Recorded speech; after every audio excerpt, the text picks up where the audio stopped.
السلام عليكم ورحمة الله وبركاته. ازيكم يا جماعة؟ عاملين ايه؟ يا رب الجميع يكون بألف خير. معاكم كيتشن لولو. عملنا النهاردة دبابيس الفراخ المشوية بالخضار. طريقة سهلة جدا وتتبيلة مميزة جدا، ان شاء الله هتعجبكم. فطار لذيذ كده وسريع، مش هياخد مننا اي وقت. وكمان عملنا جنبه الرز البسمتي، هنزل لكم اللينك بتاعه في صندوق الوصف. يلا نشوف الطريقة ازاي، وما تنسوش اللايك والسبسكرايب وفعلوا الجرس عشان يوصل لكم مننا كل جديد.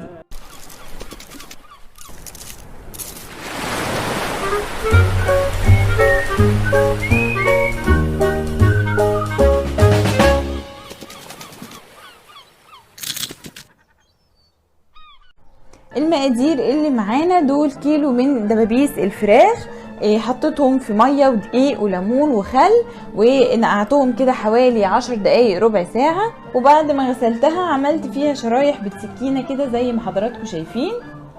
فتحتها من الجنبين كده، افتحوها او شرحوها بالطريقه اللي انتوا حابينها. نيجي بقى للتوابل بتاعتنا. معايا ملح وفلفل اسمر وزعتر ومكعب مرق. تقدروا تغيروا مكعب المرق ببهارات الفراخ، مفيش مشكله. حطيت معلقه صغيره ملح، ومعلقه ونص من الفلفل الاسمر، ونص معلقه صغيره زعتر. ما تكتروش من الزعتر عشان هو توابل عطريه، بيدي ريحه فواحه قوي للاكل. وكمان انا لسه طحناه دلوقتي عندي، فالريحه معاه عاليه قوي. تمام. ومعاه مكعب مرق. وكمان معايا معلقتين كبار صلصه. ودي بصلتين وسط، انا فرمتهم فرم ناعم، هما وثلاث فصوص توم.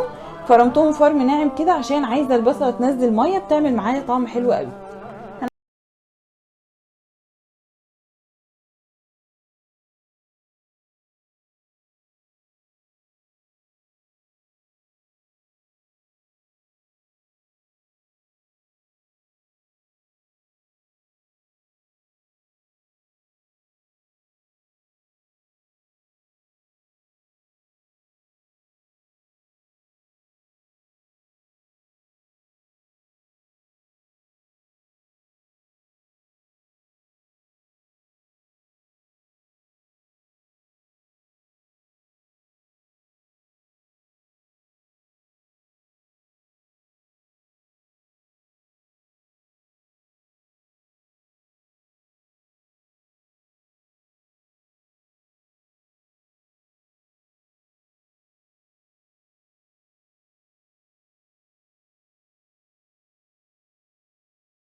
حوالي 5 دقايق كده عشان تستوي كده بالبخار بتاعها. لو انت بتعملي في طاسه مكشوفه هتحطي عليها بس غطا بس يكون محكم شويه عشان البخار ما يطلعش منها.